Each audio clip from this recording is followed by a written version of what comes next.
92.7 big FM पर आप सुन रहे हैं यादों का edit box with Nilesh Mishra season 3। दोस्तों, 2 साल के बड़े खूबसूरत रिश्ते के बाद हम इस रिश्ते को और आगे बढ़ा रहे हैं नए नए रंगों के साथ। जो कहानियां मैं सुनाता हूं वो लिखी होती हैं मेरी मंडली ने। जी हाँ, एक राइटर्स की मंडली है जिसको मैं ट्रेन करता हूं, जो बम्बई और भारत के कई और हिस्सों में रहते हैं। मैं उनकी मदद करता हूं बेहतर से बेहतर कहानियां लिखने में और फिर उन्हीं कहानियों को आपके सामने पेश करता हूं। दोस्तों, आज मैं आपको सुना रहा हूं बसंत राज सिंह की लिखी कहानी शायद किस्मत। घर से शहर के रेलवे स्टेशन निकलने के लिए जब सूटकेस को छोटे भाई ने साइकिल के कैरियर पे बांध दिया तो मैंने कहा, तुम साइकिल और सूटकेस के साथ मेन सड़क से चलो, मैं चौबे अंकल वाली गली से आता हूँ, चौराहे पे मिलता हूँ। मेरा सिलेक्शन हो गया था दिल्ली यूनिवर्सिटी में MBA के लिए। अजीब विडंबना है, +2 तक प्राइवेट स्कूलों में पढ़ना प्रतिष्ठित समझा जाता है और उसके उलट ग्रेजुएशन और पोस्ट ग्रेजुएशन में बड़े सरकारी कॉलेजों में। ग्रेजुएशन कंप्लीट करने के बाद 2 साल तैयारी करनी पड़ी थी। ये बात दीगर है कि अगर तैयारी दिल और दिमाग दोनों लगा के की गई होती तो ग्रेजुएशन के साथ ही MBA भी क्लियर हो गया होता। लेकिन दिल तो किसी के प्यार में उलझ गया था, अकेला दिमाग कितना बोझ उठाता। फिर जब साल भर पहले उस प्यार की शादी भी हो गई तब जाके दिल को फुर्सत मिली और दिमाग को उसका साथ मिला। फिर सिलेक्शन भी हो गया। पूरे 15 महीने बाद चौबे अंकल की गली से गुजर रहा था। उसकी शादी के वक्त सोचा था कि तेरी गलियों में ना रखेंगे कदम आज के बाद।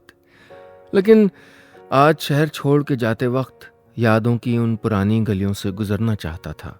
पता नहीं जिंदगी कब दोबारा मौका दे। गली का आखिरी मकान उसका था। उसके मकान को पहचानने में कुछ सेकंड लगे। गुलाबी रंग का हुआ करता था। अब सारा एक्सटीरियर झक सफेद हो गया था। भावनाओं का रंग भी तो गुलाबी से सफेद हो गया था। साइकिल की घंटी से वर्तमान में वापस आया तो देखा पीछे छोटा भाई खड़ा है। बोला, आप अभी तक चौराहे तक नहीं पहुंचे? हम लोग स्टेशन भी पहुंच गए। उसके घर के पास साइकिल थोड़ा धीमी करके एक पूरी नजर देखा। तभी पीछे कैरियर पे बैठा छोटा भाई बोला, भैया भैया। मैंने अचानक चौंक के पूछा, हाँ? लगा जैसे चोरी पकड़ी गई हो। साइकिल से स्टेशन पहुंचाने का भाड़ा लगेगा। मैंने पूछा, क्या? कुछ खास नहीं, बस मेरे मोबाइल का 200 रुपए का रिचार्ज। बदमाश। दिल्ली वाकई बहुत खूबसूरत है। विशाल का यूनिवर्सिटी कैंपस से आत्ममुग्ध सा गुजरते हुए MBA फैकल्टी के एंट्रेंस गेट के सामने बीचों बीच खड़ा हो गया मैं। गेट पे लिखा था डिपार्टमेंट ऑफ मैनेजमेंट स्टडीज। अपनी कामयाबी को महसूस कर ही रहा था कि गाड़ी के हॉर्न से अचानक तेजी से एक तरफ हटा। एक सिल्वर कलर की कार जुप से मेरे बगल से निकल के अंदर डिपार्टमेंट की ओर चली गई थी। रफ्तार के बावजूद पीछे के शीशे पे लिखा ओम साई राम पढ़ पाया मैं। ओरिएंटेशन हो रहा था एक बड़े से कॉन्फ्रेंस हॉल में। सारा उपस्थित समूह कितना भाग्यशाली है, इस बात को डीन समझा रहे थे कि कंधे पे किसी के हाथ रखने से मुड़ा। देखा एक दुबला पतला सांवला लड़का आधी भीगी हालत में इशारों से मेरे बगल वाली सीट पे बैठने के लिए पूछ रहा है। मैंने फौरन कहा, हाँ हाँ बैठिए, खाली है। उसने श्श किया और इशारों से बोला, लोग डिस्टर्ब होंगे। मैं संभलता तब तक आसपास वाले मुड़ के मेरी एक झलक ले चुके थे। 92.7 बिग एफएम पर आप सुन रहे हैं यादों का edit box with Nilesh Mishra season 3। दोस्तों, आज की कहानी में अब तक आपने सुना कि दिल्ली के लिए निकलते वक्त रंजन अपने प्यार की गलियों से गुजरता हुआ स्टेशन जाता है। जिस लड़की की शादी के बाद उसने उस गली में न खाने की कसम खाई थी, उसका घर इसी गली में है। फिर दिल्ली में अपने कॉलेज के मेन गेट के सामने खड़ा होता है कि एक कार तेजी से उसके बगल से निकल जाती है जिस पे ओम साई राम लिखा होता है। अब आगे। थोड़ी देर डीन की बक बक सुनने के बाद मैं और वो भीगा सा दुबला पतला लड़का जो अब तक सूख गया था कॉन्फ्रेंस हॉल के बाहर आ गए। रत्नेश, उसने हाथ बढ़ाते हुए कहा। उसका हाथ थामते हुए मैंने कहा, मैं रंजन वीरमानी। कॉन्फ्रेंस हॉल की लॉबी में हम लोगों के सम्मान में चाय और बिस्कुट का इंतजाम था। मैं बिस्कुट लेके चाय के स्टॉल की तरफ बढ़ा ही था कि एक भागते हुए सज्जन मुझसे टकरा गए। मेरे हाथ का बिस्कुट उछल के सामने जाती एक लड़की पे गिरा। भागते हुए सज्जन तो भाग चुके थे, लेकिन मेरी और लड़की की नजरें एक दूसरे पे ठहर चुकी थीं। गुलाबी चेहरा, बड़ी बड़ी आंखें, कंधे तक बाल। सॉरी का ऐसे ही बोला था कि वो निकल गई। चाय रत्नेश को दी। उसने बगल में खड़े लड़के को इंट्रोड्यूस कराते हुए कहा, ये जगमोहन है, हम लोग के साथ इसी बैच में है। हम लोग पास पास ही रहते हैं। ये मयूर विहार फेज 1 और मैं फेज 2। एक भरपूर नजर देखा मैंने जगमोहन को। जल से खड़े किए हुए बाल, कमर से सरक के आजाद होने को बेचैन जीन्स, एक कान में कुंडल। मैंने हाथ बढ़ाया, बोला, hello Jagmohan, I am Ranjan Veermani. उसने हाथ थामते हुए कहा, आप मुझे जग्स भी बुला सकते हैं। गांव में किसी ने आधे नाम से बुलाया होता तो उसको डपटते थे कि पूरा नाम लेके नहीं बुला सकते क्या। यहां तो प्रस्ताव और अनुमोदन दोनों किया जा रहा था आधे अधूरे अपभ्रंश नाम के लिए। ओरिएंटेशन खत्म हो चुका था। कॉन्फ्रेंस हॉल से निकल के सड़क पे दोनों तरफ पार्किंग में खड़ी गाड़ियों के बीच होता हुआ कैंटीन की तरफ जा ही रहा था कि अचानक बैक गियर में एक कार पार्किंग से निकल के 90 डिग्री का टर्न लेके मुझसे लगभग 1 फुट दूर रुकी। ब्रेक लगने की आवाज से तकरीबन 20 फुट दूर खड़े लोग समझे होंगे कि पीछे के शीशे पे ओम साईराम लिखा देख के अभी और सुबह दोनों की गैर जिम्मेदाराना ड्राइविंग के लिए खरी खोटी सुनाने की नियत से मैं ड्राइवर की ओर बढ़ा। ड्राइविंग सीट पे वही मोहतरमा थी जिनके ऊपर मेरा बिस्कुट गिरा था। विंडो के शीशे पे सरकती बारिश के बूंदों के पीछे से देखती उसकी वही बड़ी बड़ी आंखें मुझ पे ठहरी हुई थीं और मैं उस वक्त में ठहर गया था। खरी खोटी क्या सुनाता। उस कार के हॉर्न से हटा और वो फिर जूप से निकल गई। कॉलेज के नजदीक ही किराए पे मकान ले लिया था मैंने, सो अक्सर कॉलेज जल्दी पहुंच जाता था। वहां लॉन में ही बैठ के असाइनमेंट पूरा कर लेता था। रत्नेश और जगमोहन उर्फ जग्स भी यहीं ज्वाइन कर लेते थे। एक ही इलाके में रहते थे दोनों, सो साथ आते और साथ जाते थे, या यूं कहूं कि हर काम में साथ थे। रत्नेश मेहनती, लगनशील, जज्बे वाला इंसान था, लेकिन एकेडमिकली थोड़ा डिपेंडेबल था। इसके उलट जगमोहन उर्फ जग्स सिर्फ आत्मविश्वास का मालिक था। रत्नेश को कभी कभार मिल सकने वाली हेल्प की आस थी, सो जग्स को उस्तादी दिखाने के लिए एक शागिर्द की जरूरत थी। इस तरह उनकी दोस्ती कंप्लीट थी। 92.7 बिग एफएम पर आप सुन रहे हैं यादों का edit box with Nilesh Mishra season 3। दोस्तों, आज की कहानी में अब तक आपने सुना कि दिल्ली की एक बड़ी यूनिवर्सिटी में रंजन का एडमिशन हो जाता है, जहां पहले ही दिन बड़े नाटकीय अंदाज से उसकी मुलाकात एक लड़की से होती है और साथ ही रत्नेश और जगमोहन उर्फ जग से दोस्ती हो जाती है। अब आगे। एक सुबह ऐसे ही हम तीनों लॉन में बैठे थे कि रत्नेश बोला, यार मेरा दिल आ गया है संध्या पे। कितनी सोहनी लगती है यार, कुछ सेटिंग कराओ ना। मैंने छूटते ही कहा, ये संध्या कौन है और ये सेटिंग क्या होती है? प्यार तो दिल से होता है, जिसमें दिल की पुकार दिल सुनता है। दोनों ने मुझको ऐसे घूरा जैसे मैं कोई एलियन हूं। क्या क्या? किसकी पुकार कौन सुनता है? रत्नेश ने कहा। मैंने कहा, वो छोड़, ये बता कि ये संध्या कौन है? अरे वही पंखुड़ी की दोस्त जो अक्सर उसकी कार ओम साईराम से आती है। अच्छा, तो उसका नाम पंखुड़ी है। Cute and mild name, like her. मैंने सोचा और बोला, सही यार, तुम लोगों के पास तो सारी डिटेल है। इसके लिए प्लानिंग और कोशिश करनी पड़ती है बेटा, दिल के पुकारने के भरोसे नहीं रहना पड़ता। जग्स की व्यंग्यात्मक मुस्कान के जवाब में मेरे चेहरे ने भी मुस्कुरा दिया था। जग्स के दिमाग के घोड़े दौड़ने लगे रत्नेश और संध्या की सेटिंग के प्रोजेक्ट को सक्सेसफुली डिलीवर करने के लिए। हाँ, जितनी सीरियसली प्लानिंग कर रहे थे दोनों, उस लिहाज से तो ये प्रोजेक्ट ही समझ आ रहा था। पंखुड़ी ने 2 बार मेरी आंखें पकड़ी थी। कमबख्त आज की उसकी गुलाबी पे बैगनी बॉर्डर वाली ड्रेस लगातार मेरा ध्यान खींच रही थी। रत्नेश का फेंका हुआ चौक सर पे लगने से मैं बाहर की दुनिया में लौटा। वो कैंटीन चलने के इशारे कर रहा था और मैंने उसको इशारों ही इशारों में बताया कि मैं लाइब्रेरी जाऊंगा। अभी अभी ख़त्म हुए स्टैटिस्टिक्स के क्लास में तो आधे टाइम पंखुड़ी के बैगनी बॉर्डर में ही उलझा रहा था। मैं, रत्नेश और जग्स अब क्लासरूम, कैंटीन या फिर घर लौटते वक्त बस स्टॉप तक अक्सर साथ होते थे। आज घर लौटते वक्त जग्स ने रत्नेश से पूछा, तो हीरो कैसी रही पहली मुलाकात? क्या बात हुई कॉफी पे? किससे मुलाकात? मैंने पूछा। अरे आज संध्या से मिलके आ रहा हूँ कैंटीन में। जग्स ने अरेंज की थी मीटिंग। रत्नेश ने लगभग चहकते हुए जवाब दिया।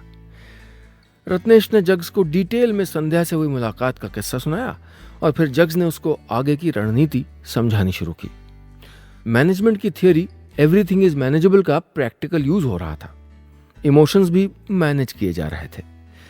रत्नेश और संध्या के प्यार का ग्राफ तेजी से चढ़ रहा था और मैं और पंखुड़ी अभी आंखों की दूरी ही तय कर रहे थे। हालांकि आंखों ही आंखों में नजदीकियां महसूस की थी मैंने। इंटरनल असेसमेंट में कैपिटल इन्वेस्टमेंट पे प्रेजेंटेशन के बाद पंखुड़ी ने पहली बार मुझसे बोला था, नाइस प्रेजेंटेशन रंजन। और तब मैंने डरते डरते कहा था, कॉफी? उसने कहा, ना, चाय, और हंस दी। रत्नेश और संध्या की प्रेम कहानी के बीच जग्स बखूबी सूत्रधार का किरदार निभा रहा था और उसको हिट बनाने के लिए वो अपने अब तक की तीनों रिलेशनशिप्स के अनुभव का अचूक इस्तेमाल कर रहा था। एज पर हिज स्टेटमेंट फिलहाल वो अपनी चौथी रिलेशनशिप में था। जग्स की लाइफस्टाइल से किसी को भी रश्क हो सकता था। पैसे वाले घर का था, न वर्तमान की परेशानी न फ्यूचर की टेंशन। कॉलेज लाइफ की जिंदगी का सबसे सुनहरा समय होने का एहसास अक्सर लोगों को कॉलेज छोड़ने के बाद होता है। कॉलेज के दरमियान तो दिल दिमाग कमबख्त असाइनमेंट की डेडलाइन और जॉब्स के टेंशन से घिरा रहता है। लेकिन जग्स उनमें से था जिनको कॉलेज के दिन सुनहरे होने का एहसास कॉलेज के दरमियान ही हो जाता है। इसलिए ना तो वो क्लासेस बंक करने से चूकता था और ना ही जुगाड़ से असाइनमेंट पूरा करने में हिचकिचाता था। दूसरे की परवाह किए बगैर हमेशा अपनी डफली बजाने और सुनाने वालों में से था जग्स। 92.7 बिग एफएम पर आप सुन रहे हैं यादों का edit box with Nilesh Mishra season 3। दोस्तों, आज की कहानी में अब तक आपने सुना कि दिल्ली की एक बड़ी यूनिवर्सिटी में एडमिशन के बाद रंजन की मुलाकात एक लड़की पंखुड़ी से होती है। साथ ही रत्नेश और जग से भी दोस्ती हो जाती है। रत्नेश को पंखुड़ी की सहेली संध्या पसंद आती है, जिससे बात बनाने में जग्स उसकी मदद करता है। इधर रंजन को भी पंखुड़ी अच्छी लगने लगती है। अब आगे। रत्नेश और संध्या अब अक्सर लेक्चर बंक करके कभी कोई फिल्म तो कभी किसी आर्ट फेस्टिवल में जाने लगे थे। जग्स की टिप्स को रत्नेश बखूबी फॉलो कर रहा था। मैं और पंखुड़ी भी अब अक्सर से कुछ कम और कभी कभी से थोड़ा ज्यादा चाय के लिए मिलने लगे थे। अब मैं, रत्नेश और जग्स साथ साथ बस स्टॉप तक नहीं जाते थे, क्योंकि कभी कभी पंखुड़ी के ओम साई राम से मेरे रूम के सिग्नल तक ड्रॉप मिल जाती थी मुझे। मेरे ये कहने पे कि आहिस्ता चलाओ प्लीज, खिलखिला के हंस देती थी पंखुड़ी और पूछती थी, तुमने कभी गाड़ी नहीं चलाई क्या? मैंने एक दिन कहा, गांव में साइकिल चलाइए, यहाँ तो वो भी नहीं है। I miss my cycle. उसकी हंसी बदस्तूर जारी थी। चाय की शौकीन थी। नए फ्लेवर ट्राई करने के लिए दिल्ली की किसी भी कोने में जा सकती थी पंखुड़ी। इसी बहाने मुझको भी लाजवाब चाय नसीब होने लगी थी। एक दिन अचानक उसने पूछा, तुम्हारे पास एक ही शर्ट है क्या? मैंने कहा, नहीं तो डेली एक ही क्यों पहनते हो? उसने कहा, अरे गंदी नहीं होती एक दिन में तो क्या करूं मैं? मैंने थोड़ा एम्बैरेस्ड फील करते हुए कहा। पहली बार अपने भदेसपन का इल्म हो रहा था मुझे। उसने सहज ही सोल्यूशन दिया, तो कौन कहता है उसको डेली वॉश करो, ऑल्टरनेट करके पहना करो। जग्स की रत्नेश को दी हुई टिप याद आ गई। अगर पर्सनल कमेंट मिले इसका मतलब अच्छा साइन है। यूनिवर्सिटी का एनुअल फेस्टिवल शुरू हो गया था और मस्ती फन घूमने का अच्छा मौका था। हर दिन कुछ नया था। किसी दिन इंजीनियरिंग वालों की कोई फ्यूचरिस्टिक कार के डिजाइन का शो, तो किसी दिन फाइन आर्ट्स की प्रदर्शनी। मैं, रत्नेश और जग्स सुबह से रात तक कैंपस में ही घूमते रहते। आज आर्ट्स एंड कल्चर वालों का नाटक था। एक बार फिर हम सभी उसी बड़े से कॉन्फ्रेंस हॉल में थे जहां पहली बार रत्नेश और जगमोहन उर्फ जग से मिला था, और पंखुड़ी से भी। लगभग पूरा हॉल खाली था। मैं, जग्स और रत्नेश मस्ती में इधर उधर सीटों पे पसर गए। थोड़ी देर में संध्या और पंखुड़ी भी आ गए।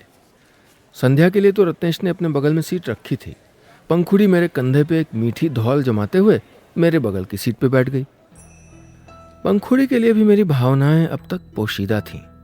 मेरे जेस्चर, मेरे बिहेवियर ने कितनी चुगली की थी या पंखुड़ी कितना अनुमान लगा पाई थी ये तो नहीं पता, लेकिन अभी अभी जग्स के चेहरे के बदलते भावों ने यह बता दिया था कि उसने मेरी और पंखुड़ी की बढ़ती नजदीकियों को भांप लिया है।